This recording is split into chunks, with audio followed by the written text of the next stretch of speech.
지난 시간에는 이제 그 하나님의 이름에 관한 것을 마지막에 중점으로 같이 말씀을 나눴었는데, 이제 오늘은 주로 이제 하나님의 배필에 관한 것을 중점으로 맞춰서 말씀을 나눠야 되겠습니다. 오늘 나누고자 하는 말씀을 여기 백보드판에다가 적어놨는데 다 함께 읽어보겠습니다. 큰 제목을 집중해서 읽습니다. 그리스도와 그의 배필. 자, 아버지, 아들, 성령의 이름, 하나님, 새 예루살렘, 예수 그리스도의 새 이름, 창조자와 새로운 피조물의 관계. 자, 이것이 이제 오늘 나누고자 하는 내용의 중심, 큰 뼈대가 되는 내용입니다.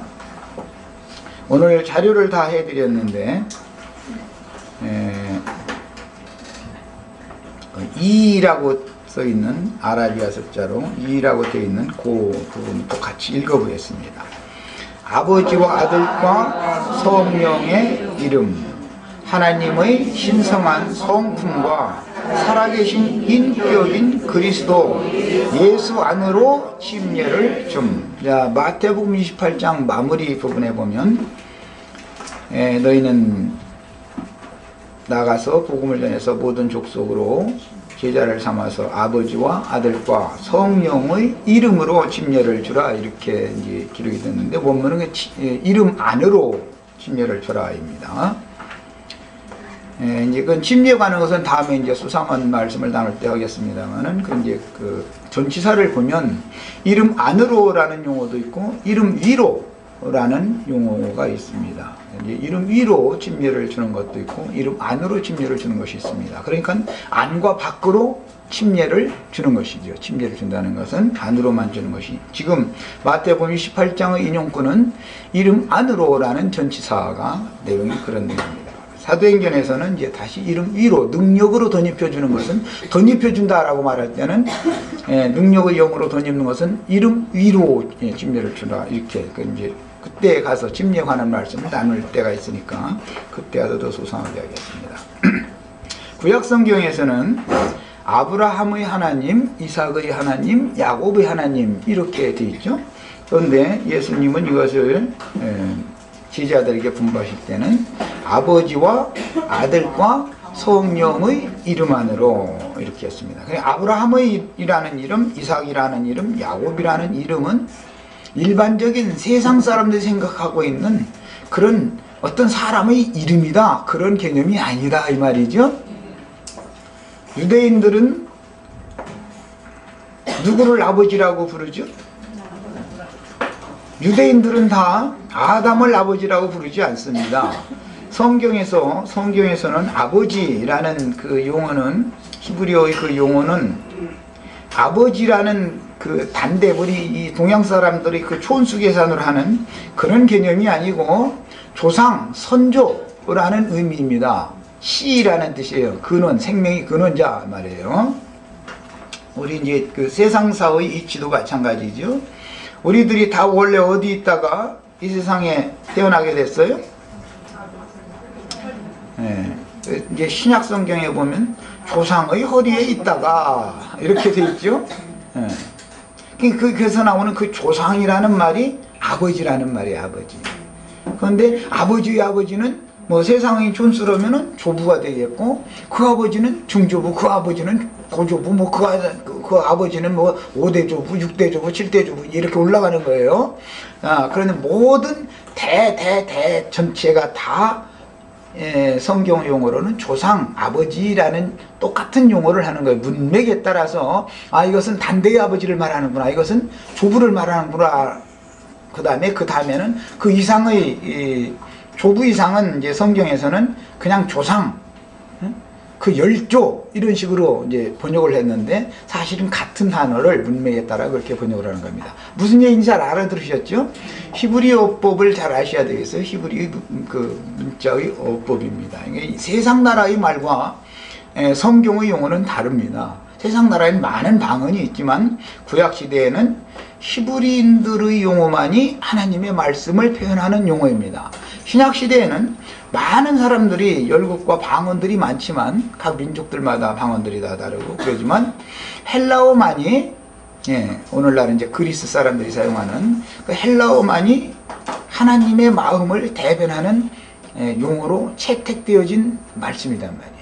이게 구약 성경은 히브리어고 신약 성경은 헬라어로 되어 있다. 약간의 무슨 아람어가 이제 섞여 있지만 주로 히브리어와 헬라어로 이게 성경이 기록이 되어 있어서 세상 사람들의 그 열국의 방언과는 어법이나 표현법이 다 다르다는 걸 인식을 하셔야 되겠어요. 그래서 이제 흔히 신학교회라는 데를 가면 반드시 필수적으로 히브리어와 헬라어의 알파벳을 배우고 사전을 찾는 법을 배우고 이제 그런 걸 하죠. 그런데 전문으로 뭐 히브리어와 헬라어를 잘 이제 연구를 하고 하면 좋지만 우리는 뭐 그 이제 문자 연구에 또 빠지다 보면 그거 다 이제 세월 다 보내고 하나님의 영감을 받는데 또 소홀하게 되기 때문에 우리는 뭐 하실 수 있는 분은 그거 하시면 좋지만 그렇게까지는 안 하셔도 됩니다. 실제로 히브리 말을 잘 사용하는 히브리인들이라 해서 예수를 잘 믿는 게 아니죠. 그리스 사람들이 자기네들이 사용하는 국어잖아요. 그렇지만 예수 잘 믿는 게 아니잖아요. 그러니까 그런 무슨 문자적인 언어를 연구를 잘한다 해가지고 예수를 잘 믿는 건 아닙니다. 다만 성경을 연구하는데 이게 필요하니까 이제 그것을 얘기하는 것일 뿐이에요. 그러니까 너무 문자에 매시면 안 되겠어요. 자, 이제 얘기가 길어졌고, 구약 성경에서는 이처럼 아브라함의 하나님, 이삭의 하나님, 야곱의 하나님이라고 그랬고, 복음서의 말미에서는 아버지와 아들과 성령의 이름으로 라고 그랬는데, 계시록 성경의 완성 마무리 계시록 3장 12절 읽겠습니다. 이건 이제 각자 성경을 찾습니다. 계시록에 가서는 각자 자신의 성경에다 표시를 해가면서 읽습니다. 3장 12절. 찾으셨죠? 같이 읽습니다. 이기는 자는 내 하나님 성전에 기둥이 되게 하리니 그가 결코 다시 나가지 아니하리라. 내가 줄쳐놓습니다. 지금부터는 하나님의 이름과 하나님의 성 곧 하늘에서 내 하나님께로부터 내려오는 새 예루살렘의 이름과 나의 새 이름을 그의 위에 기록하리라. 그랬습니다. 구약 성경에서는 아버지와 아들과 성령의 아브라함과 이삭과 야곱의 하나님을 제시했고, 예수님은 아버지와 아들과 성령의 이름으로 침례를 주라 이렇게 말씀하셨고, 계시록 완성에 가서는 아버지와 아들과 라고 하지 않고 하나님의 이름과 하나님의 성 곧 하늘에서 내 하나님께로부터 내려오는 새 예루살렘의 이름과 라고 되어 있죠. 가운데 부분이 그 다음에 나의 새 이름을 성령의 이름으로는 나의 새 이름을 이라고 되어졌죠. 이것은 이제 성경 전권에 흐르는 근원과 중간 과정과 완성에 관한 지금 말씀을 우리가 지금 읽은 거예요. 세 부분을 이제 앞에 두 부분은 이미 다 알고 있으니까 내가 성경 찾으라고 하는 거고, 제일 중요한 것은 예수라는 이름이 새 이름이 있다라는 것과 그 다음에 아들의 이름 자리에 새 예루살렘의 이름이 들어간다라는 것이 차이죠. 하나님의 이름은 뭐 다 누구나 하나님 아버지하고 다 부르니까 재론할 필요가 없고, 이삭의 이름, 아들의 이름 자리에 새 예루살렘의 이름이 들어가고, 그 다음에 야곱의 이름 자리에 나의 새 이름이 들어갔습니다. 문맥의 변화를 잘 보셔야 되겠어요. 한 가지 이제 질문 드릴게요. 아버지의 아들은 어머니의 아들이죠. 아버지 혼자 낳는 거예요? 어머니랑 같이 낳는 거예요? 자식을 낳으면. 오늘은 지금 지난 시간까지는 계속 아버지 면을 봤기 때문에 오늘부터는 이제 아버지 혼자는 문을 아무것도 못 한단 말이에요.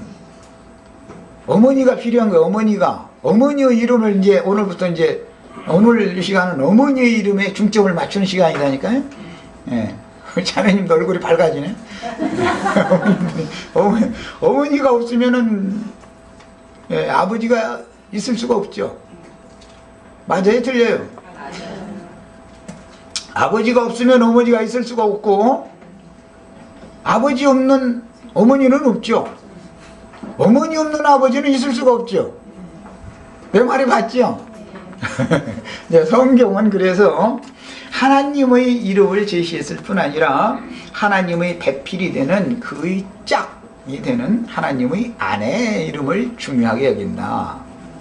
예, 세상 교회에서는 뭐 조직신학이라는 데서는 이런 것은 안 가르칩니다, 사실은. 그러나 이것은 너무 중요한 비밀이기 때문에 그리스도만이 비밀이 아니고 그분의 배필이 되는 교회는 비밀스러운 거예요.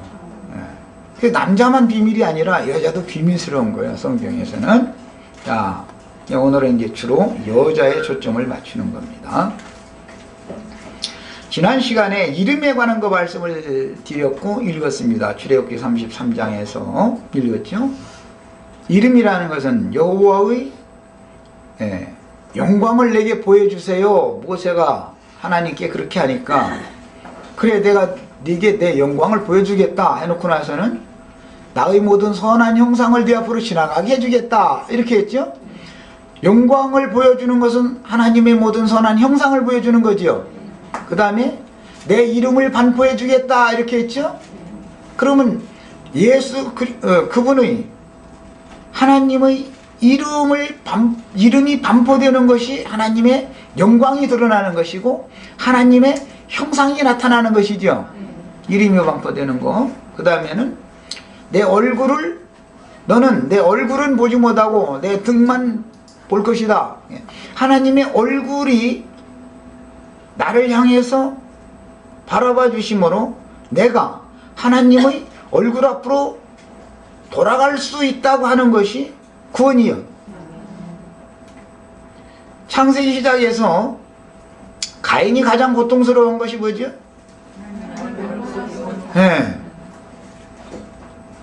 여호와 하나님께서 오늘 나를 이 지면에서 나를 쫓아내시온즉 내가 여호와의 얼굴을 배웁지 못하리니 내 죄와 벌이 너무 중하여 내가 견딜 수 없나이다.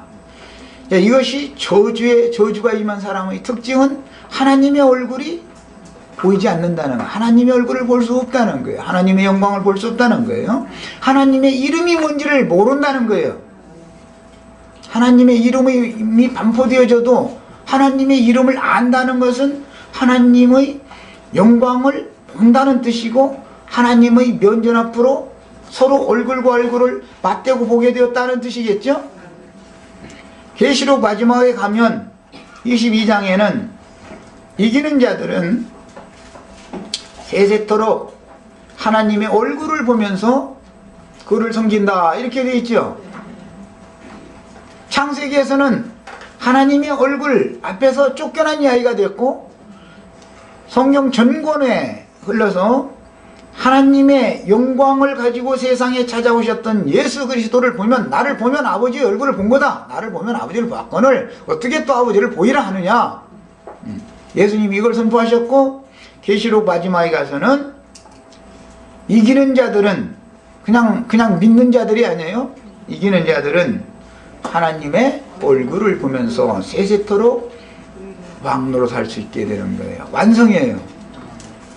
자, 지금 오늘 이 시간은 이름에 관한 것을 말씀을 나누고자 하는데 지난 시간까지는 하나님에 관한 것, 유일하신 참 하나님은 누군가, 그 이름이 뭐라고 부르는가, 예수 그리스도다 이거에 대해서 강조점을 둬서 말씀을 나눴던 거고, 그러면 우리 형제 자매님들이 예수를 믿음으로 하나님께서 그 아들의 영을 우리 마음에 보내주사 하나님을 아버지라고 부를 수 있게 해주셨다라는 말은 그 이름을 받았다는 뜻인데, 그 이름으로 인침을 받았다는 뜻인데, 그러면 그 이름으로 인을 칠 때 이것은 그 이름이 그 이름의 자식을 낳을 때 반드시 태가 필요하다 이 말이에요. 태가 없이는 낳을 수 없죠. 그러니까 나의 하나님 아버지, 하늘에 계신 하나님 아버지 하고 기도라고 하면 그 기도만 하지만 하나님 짝이 되는 어머니에게는 기도를 안 해요. 이제 이렇게 하면 저 나양지 저 로마 천주교 그 마리아 얘기하려고 그러는 거 아닌가 이렇게 생각을 하면서요. 지난 시간에 제가 그래서 말씀이 육신이 되어 세상에 오는 건 비밀이다.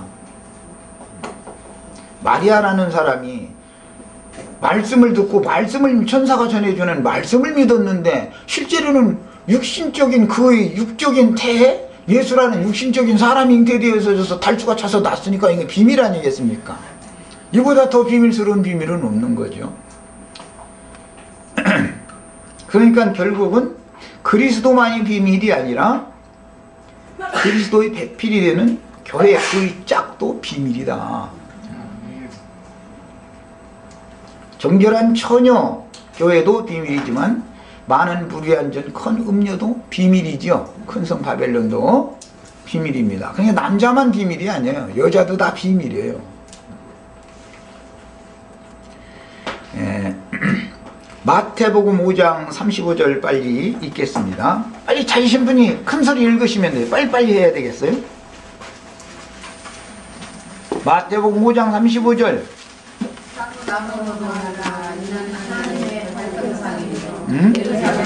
예루살렘으로도 말라 이는 큰 임금의 성임이요. 성읍이다. 큰 임금의 성읍.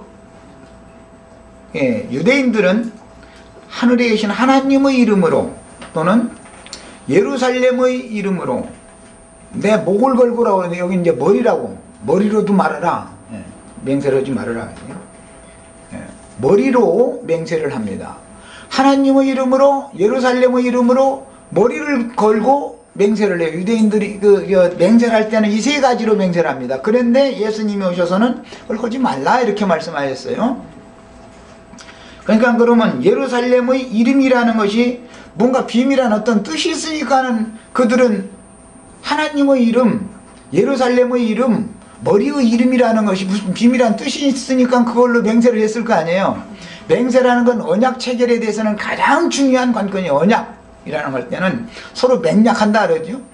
맹세로 약조를 하는 거예요. 이제 약혼식 할 때 혼인하기로 약속하는 거. 그 다음에 혼인식 할 때 이제는 영원한 배필로 영원토록 헤어지지 않고 같이 사는 거. 이거 이제 약조를 하죠. 약속. 이걸 언약이라고 그러는데 성경을 아는 기본 그 신앙의 토를 깨닫기 위해서는 언약에 관한 것을 잘 아셔야 돼요. 언약. 이게 구약 성경, 신약 성경 두 언약이 있다. 언약을 할 때는 반드시 맹세를 하게 됩니다. 무엇으로? 하나님의 이름으로, 그 다음에는 예루살렘 성의 이름으로, 그 다음에는 머리의 이름으로, 머리로 맹세를 하는 거예요. 그것은 그래서 영원한 생명의 언약이다 그러고 소금 언약이다 그러고 이제 여러 가지 이제 표현을 하지만 머리라는 건 목숨을 주장하는 거잖아요. 이렇게 유대인들의 생활 습관이지만 이렇게 중요한 비밀인 거예요. 이런 것들이. 하나님이 왕 중에 왕이시고 예수님이 만왕의 왕이다 라는 것을 이제 지난 시간에 이제 계속 말씀을 같이 나눴고, 천지의 주제는 예수 그리스도다 말씀을 나눴죠. 만왕의 왕, 천지의 주제자이신 그분의 배필은 왕후가 될 것이고 천지의 주제자이신 안주인이 되겠죠. 그래서 하나님의 영광이 실제로 드러나는 것은 왕후의 영광을 통해서 드러나는 거예요. 세상 나라에서 왕자가 그 부왕이 이제 붕어를 하고 나면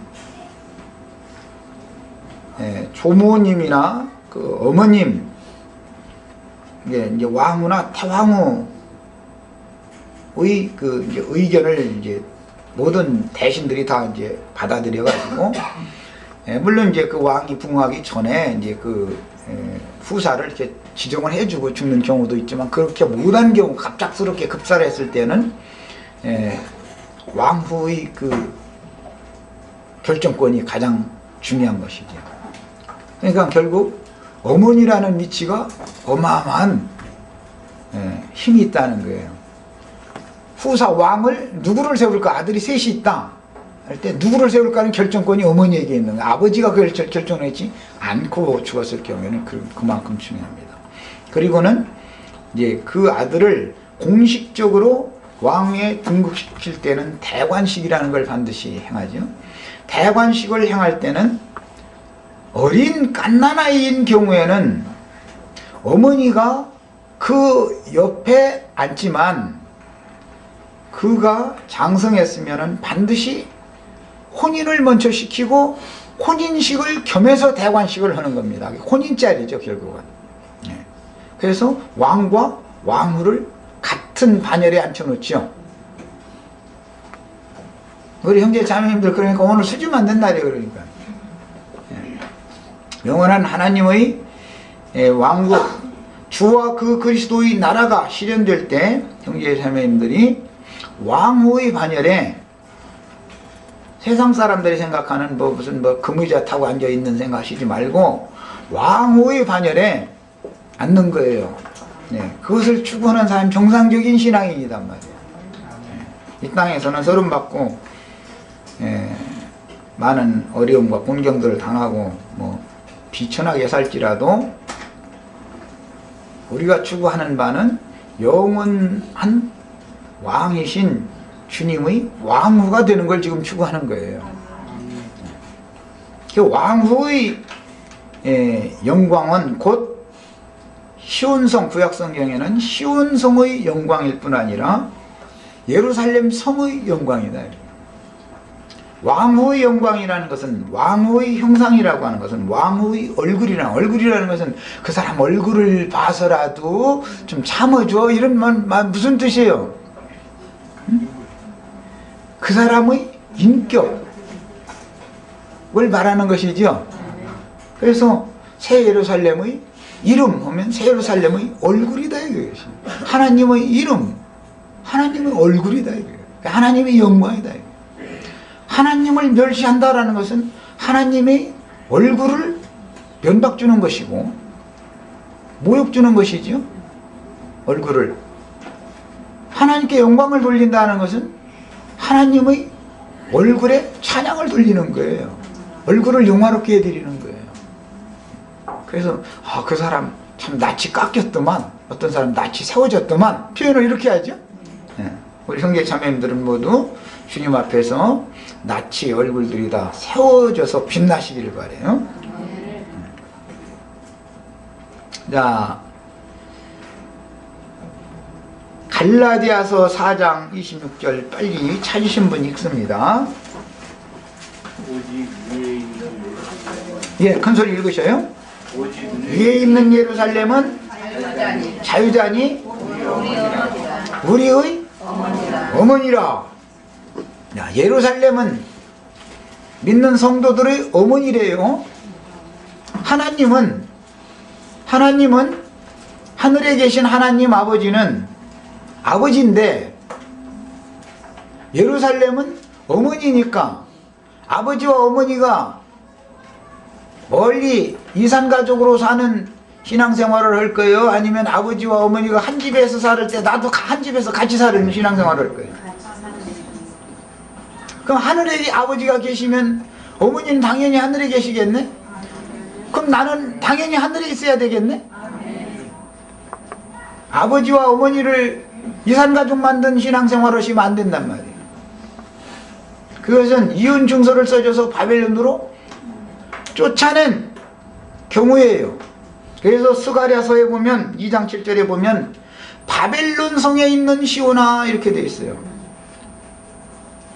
예루살렘 성은 시온산 성 위에다가 건축된 거죠. 시온이라는 말이나 예루살렘이라는 말은 사실은 동의어입니다. 그런데 문자적으로 하면 예루살렘 성이 지어진 그 7개의 구름 위에다가 이제 세워졌다. 그 터를 거기다 잡았다 해서 이제 시온산 위에 이제 예루살렘 성을 지었다 이렇게 표현하는데, 예루살렘에 시온산이 있는 것이지 바벨론이라고 하는 곳에 시온산이 있을 리는 없죠. 산이 막 저쪽으로 이렇게 바벨론으로 막 가고 이런 건 아니잖아요. 그럼 무슨 뜻이겠어요?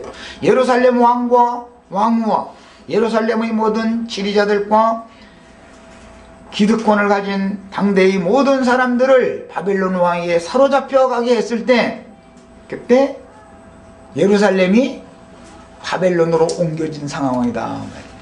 이 예루살렘이라는 물질적인 땅덩어리 도시를 염두에 두는 말이 아니라 예루살렘은 인격이다 이거예요. 그러니까 이제 계시록 21장에 나오는 거룩한 성 새 예루살렘은 살아있는 인격체겠죠. 예루살렘에 거하는 왕, 제사장, 선지자들, 모든 영적 권위를 하나님께 부여받은 사람들로 건축된 것이 예루살렘이다. 무슨 땅에 있는, 지금 있는 이런 팔레스타인 땅의 물질적인 도성을 얘기하는 게 아니다 말이에요. 성경이라는 거는.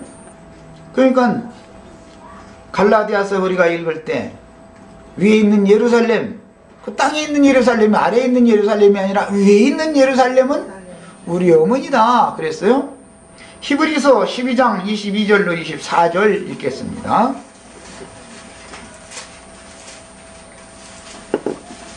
히브리서 12장 22절로 24절 말 찾으신 분이 읽습니다. 너희가 이를 곳은, 현재 이른 곳, 현재 이른 곳은 아버지 집에 현재 이르러 있어야죠. 내 아버지 집에는 내 어머니도 계시죠. 우린 고아로 하시면 안 돼요. 예. 아버지한테 이혼당한 어머니, 요즘에는 세상이 약해져 가지고 서로가 이혼한 가정이 많고 아이들이 일주일에 한두 번씩 아빠 얼굴 보러 갔다, 엄마 얼굴 보러 갔다, 그렇게 고아로 살면 안 되겠어요. 그런 신앙생활이 지금 무슨 신앙생활인지를 아셔야 돼요. 지금 우리가 추구하는 목적이 뭔지를 아셔야 돼요. 얼마나 불행한 가정이에요 그게. 아이들이 그것도 날짜 정해놓고 시간 정해놓고 어디로 나와, 아빠가 힘없이 이렇게 전화하면 거기 무슨 뭐 음식점에 가서 뭐 그렇게 사시지 마시오. 아버지한테 투정도 할 수 있고, 어떤 것은 정정당당하게 아버지다 이거 필요한 건 내놓으라고. 어차피 아버지 건 내 거니까. 정정당당하게 말이야. 권리주장도 할 수 있고, 어떨 때는 난 이런 것을 원한다고, 이걸 내 손 좀 들어달라고 해서 요구할 수도 있고, 아버지는 자식이 해달라고 하면 의무적으로 다 해주게 돼 있어. 어머니는 자식이 해달라는 것은 자기는 굶어도 자식은 굶기는 어머니는 없어 세상에.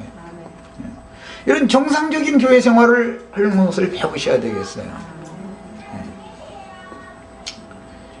야, 더 말씀을 보면 우리가 이룬 것은 시온산과 살아계신 하나님의 보성인 하늘의 예루살렘에 우리가 이르러 있어야지요. 예수님이 내가 아버지께로 간다 그랬으면 예수와 함께 나도 아버지 집에 같이 가야 되겠어요. 그러니까 예수님 혼자 가시고 나는 땅에 떨어져 있으면 고아가 되는 거예요. 미아가 되는 거예요.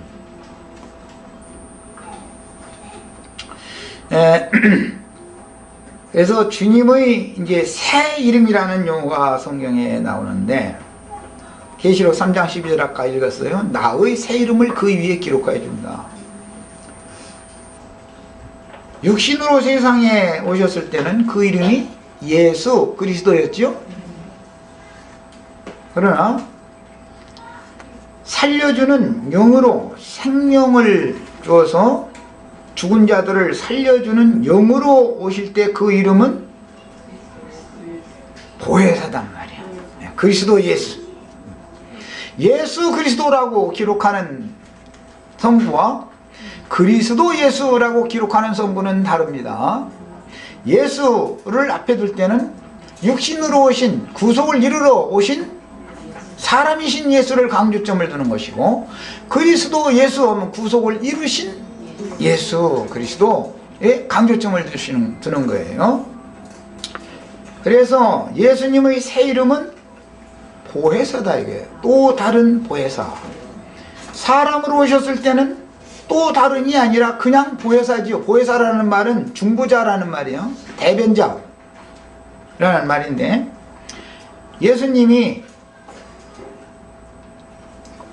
말씀이 육신이 되어 자기 땅 자기 백성에게 찾아오셔서 율법에 의하여 하나님 앞에 나아갈 수 있는 자격을 박탈당하고 거룩한 성 밖으로 이스라엘의 진 밖으로 내침을 받아서 예루살렘 맞은편 감람산 기슭에 있는 문둥이촌 베다니와 그 다음에 선과실이 떨어진다는 의미를 갖고 있는 벳바게라고 하는 그 감람산 기슭의 산에는 예루살렘을 마주해서 늘 사모해. 하나님이 예루살렘 성 안에 계시니까 거기에 신전이 그곳에 계시고 왕궁이 그곳에 있으니까 바라만 보고 율법에 의하여 성 안에 들어갈 수 있는 권세를 박탈당한 사람들이 거기서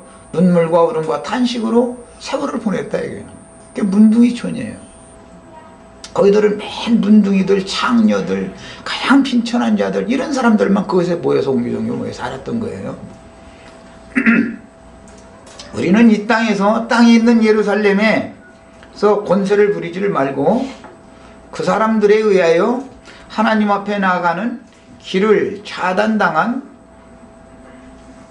베다니 마을에 사는 그런 가난한 자들, 고통받는 자들 중의 하나가 되셔야 되겠어요. 이 땅에서는. 그러면 그들에게 하늘의 예루살렘 문지기, 그들 중에서 뽑아서 문지기를 삼아줄 거고, 그들에게 거룩한 성에 들어가는 권세를 주신다는 것이 성경 이야기예요. 내 아버지 집에, 어머니 집에 내 맘대로 들어갈 수 없다라는 그런 경우는 너무 이건 안타까운 일이죠. 아버지께서 어목에서 쫓아내가지고 너는 이제는 내 집에 들어오지 마 해서 쫓아냈으면 못 들어가는 거죠. 아버지 앞에. 아버지와 어머니 함께 살고 계신데 엄마가 보고 싶어도 문 앞에 갔다가 엄마 얼굴 이렇게 혹시라도 지나가면 이렇게 뒷모습이라도 보면 좀 다행인데, 영 안 나오면 엄마 부르도 못 오면 어떻게, 그런 불쌍한 자식이 되시지 말아야 되겠어요. 신앙생활을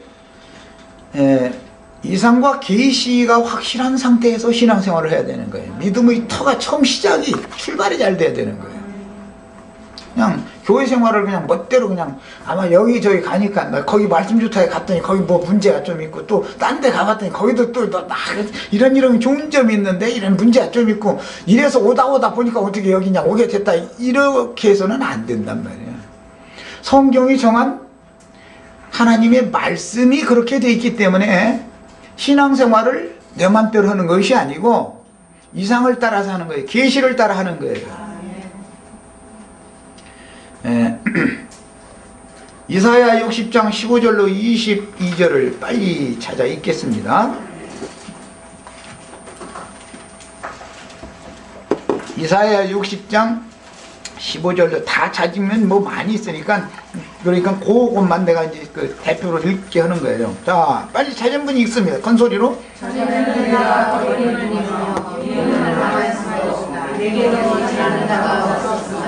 이제는 내가 너로 영원한 아름다움과 내 기쁨이 되어야 되니, 내가 열방에 선포하며 열방의 영광을 팔고 다 여호와는 내 구원자, 내 구속자, 야곱의 전능자인 줄 알자. 아멘. 이것은 예루살렘의 회복에 관한 예언입니다. 역사상으로는 예루살렘 왕과 왕후와 귀빈들과 이런 자들이 바벨론에 사로잡혀 갔다가 70년 만에 돌아왔습니다. 포로로 사로잡혀 간 상태에서는 바벨론에 있는 시온이지만 예루살렘 본토로 돌아왔을 때는 하나님이 가장 귀히 보시고 아름답게 보시는 하나님의 짝이 되는 거다. 배필이 되는 거예요. 하나님의 영광은 곧 예루살렘의 영광과 동일한 거다. 왕의 영광은 왕후의 영광과 같은 것이죠. 가령 뭐 이건 이제 상징적인 말입니다만은 세상에서 이제 학교를 다닐 때 이제 그 학교에서 주는 큰 상을 받았어요. 예를 들어서. 그런데 상을 받았어도 그 상을 받았다는 것을 기쁨으로 갖다 보여드릴 수 있는 아버지와 어머니가 있으면 영광이지만 아버지도 어머니도 안 계시면 상장을 찢어버리죠. 그런 경험이 없으신가 봐. 이제 울어가면서 이걸 이제 찢어버립니다. 오다가 이제 가다가 찢어서 그냥 버려버리고 그것이 화가 나는 거예요. 오히려 영광이 돼야 되는데 오히려 화가 날 수도 있어요. 이런 그런 신앙생활하면 안 되겠다. 하늘이 내려주신 영광을 받았으면 함께 기뻐해 줄 아버지 어머니가 있어야 되는 거다. 아버지 어머니가 안 계신데 상장 받은 건 화가 나요. 막 울어가면서 막 찢어버리죠. 훔풀이할 데가 없으니까 막 날려버리고 막 던져놓고서 막 발로 막 지니기고 막 그런 나이에서 풀리는 거 아니지만 어린 속에는 그렇게 한다는 거예요. 그런 신앙생활을 하면 안 되겠어요. 하늘이 우리에게 지금 예수 그리스도를 통해서 어떠한 영광을 부여해 주셨는데 그 영광을 나에게 주신 그 하나님 앞에서 아버지 앞에서 어머니 앞에서 그걸 자랑하고 함께 기뻐하고 이렇게 해야 누림이 되는 것이지 그게 오히려 슬픔이 되고 아픔이 되면 안 되겠어요.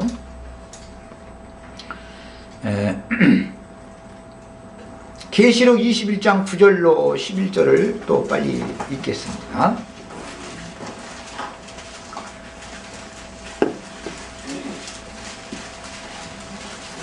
일곱 대접을 가지고 마지막 일곱 재앙을 담은 일곱 천사는 하나가 와서 내게 말하여 가로되 이리 오라. 내가 신부 곧 어린 양의 아내를 내게 보내라 하고 성령으로 나를 데리고 또 높은 산으로 올라가 하나님께로부터 하늘에서 내려온 거룩한 성 예루살렘을 보이니.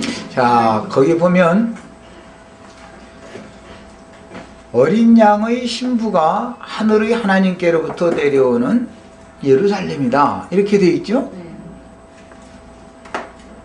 네. 결국 주님의 재림, 주님 재림을 기다린다 뭐 하는 말을 기독교계에서 참 수도 없이 많이 합니다. 그런데 주님은 호레비로 오야 되는 거예요. 부부가 같이 오셔야 되는 거예요. 호레비 아버지 절대 믿으시면 안 되겠어요? 지금까지 이제 오늘 이제 갑자기 어머니 얘기하고 아버지 영광이 어머니의 영광이고 뭐 이제 이런 얘기하니까 이제 혼동이 오실 분도 있을지 몰라요. 그러나 우리 하나님 호레비로 사는 것을 아주 싫어하셔. 아담에 독처하는 것은 하나님의 뜻이 아니에요. 그게 반드시 짝이 필요해. 하나님은 아버지는 아내를 원하시고 여자는 반드시 또 남편을 원하게 돼 있어요. 이게 생명의 질서예요. 그래서 주님의 새 이름인 보혜사, 이제 또 다른 보혜사입니다. 또 다른 보혜사는 구속을 이루시고 하나님의 영광을 취하신 예수님으로서 육신으로 오셨을 때는 그냥 또 다른 보혜사가 아니라 그냥 보혜사였어요. 그때는 유대인들만 만날 수 있었죠. 혈통적인. 우리는 또 다른 보혜사를 만날 수 있지만 보혜사를 만날 수는 없죠. 유대인들 중에 감람산 기슭에서 눈물과 얼음과 탄식으로 하나님의 면전에 나가기를 간절히 고대하고 소망하던 그런 사람들에게 찾아오셔서 그들을 위하여 변호자가 되셨어요.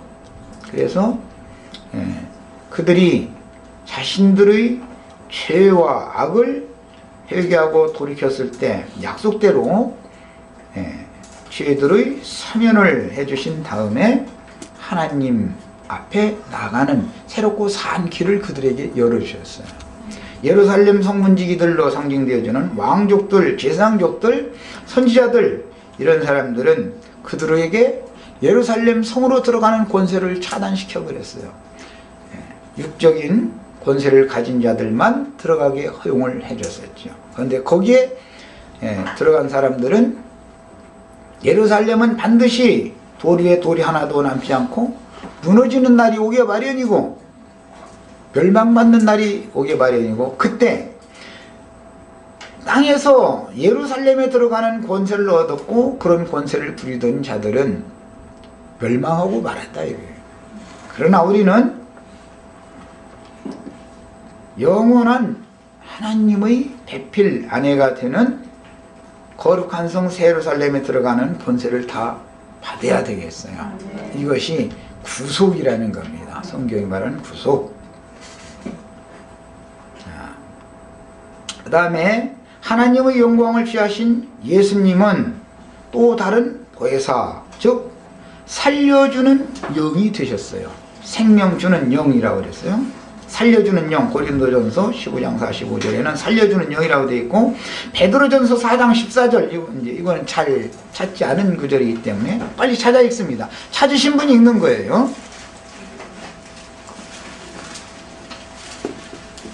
너희가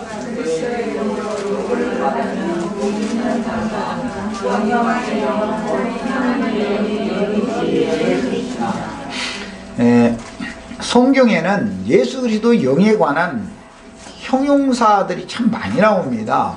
성결의 영, 은혜의 영, 뭐 그냥 성령, 다른 많은 살려주는 영, 많은 형용사들이 나와요. 그런데 영광의 영이라는 말씀이 나왔죠. 아브라함에게 하나님이 나타나실 때 무슨 하나님이 나타나셨어요? 영광의 하나님이 나타나셨죠. 영광의 하나님, 하나님이 영이니까 영광의 영이 아브라함이라는 사람 찾아오셨다 그 말이죠. 오늘 우리 형제 자매님들에게도 영광의 영께서 임하시기를 바랍니다. 그래서 살려주는 영으로 오신 예수님과 살려주심을 받은 영들의 구별이 필요하다. 성경을 읽을 때는 영이라는 것이 하나님도 영이고 구원받은 사람들도 다 영들이지요. 천사들도 영들이지요. 그 다음에 악의 천사들도 귀신들도 다 영들이지요. 그러니까 이제 영의 분별이 필요하게 되겠죠. 당연히 쉽게 표현해서 하나님께로부터 영을 받았는지, 그 다음에 마귀에게서부터 온 영을 받았는지, 귀신의 영을 받았는지, 악의 영을 받았는지, 진리의 영을 받았는지, 어떤 영으로 거듭났다 그러면 성령으로 살리심을 받은 게 나의 영을 말하는 건데, 영으로 거듭났으면 살려주는 영에 의하여 나의 영이 살리심을 받았으면 내가 지금 받은 영이 무슨 영인지 분별이 필요하다 이거예요. 아무 영이나 막 받아들이면 되겠어요? 여자가 그냥 길거리에 다닌 다음에 정상적인 가정주부라면 엉뚱한 짓 하고 다니면 그건 있을 수 없는 일이죠. 사람의 영이 더럽혀질 수가 얼마든지 있다. 진리의 영이 아닌 다른 영을 가지고 태어났으면서도 자기가 하나님의 자녀인 걸로 착각할 수가 있다. 특히 호레비의 자녀로 착각하는 경우가 너무 많아요. 어머니 없이 막 낳아버린 자녀. 아버지의 아들은 어머니의 아들 뜻인 거예요. 그렇죠? 아까 위에 있는 예루살렘 하늘의 시온산 위에 있는 예루살렘은 우리의 어머니다. 사라로 상징이 되어졌죠. 아브라함의 아내다. 빼필. 사라가 이삭을 낳았습니다. 아브라함이 이삭을 낳았지만 사라가 이삭을 낳은 거죠. 이삭이 야곱을 낳았지만 리브가가 야곱을 낳은 것이지 야곱이 혼자 낳은 건 아니에요. 이삭이 혼자 낳은 건 아니에요. 이처럼 성경이라는 것은 아버지에 관한 기록을 비밀스럽게 뼈대를 계시함과 동시에 더 비밀스럽게는 그의 배필에 관한 것을 아주 많이 기록을 해놔요. 감춰놔두는 거예요. 그게 비밀이라는 거예요. 그리스도와 교회는 큰 비밀이다 그랬어요.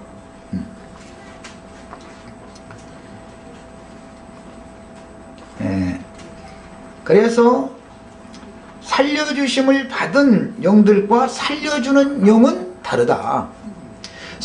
우리가 살려주는 영이 되신 예수님과 예수 그리스도의 영을 우리 마음의 아버지께서 보내주심으로 하나님을 아버지라 부르게 되어져서 살리심을 받은 영들이 되어진 사람들은 엄격한 구분이 있는 것이다 이 말이에요. 이것을 구분하지 않는 이것이 불분명할 때 소위 말하는 기독교계에 이단자들이 나오는 거예요. 이제 여기에서 나는 그리스도라 내가 그다 라는 자들이 나오기 시작하는 거예요. 이것이 불분명하니까. 살려주는 영과 살리심을 받은 영은 다르죠. 이걸 정확하게 구분을 할 줄 알아야 되겠어요. 믿음의 조상인 아버지, 여기 이제 는이라고 되니 그건 이제 이렇게 지우세요. 아버지 아브라함은 이삭의 아들 야곱의 조부입니다. 아브라함의 아내 사라는 이삭의 모친이며 이스라엘의 조모입니다. 끝났어요? 자, 그럼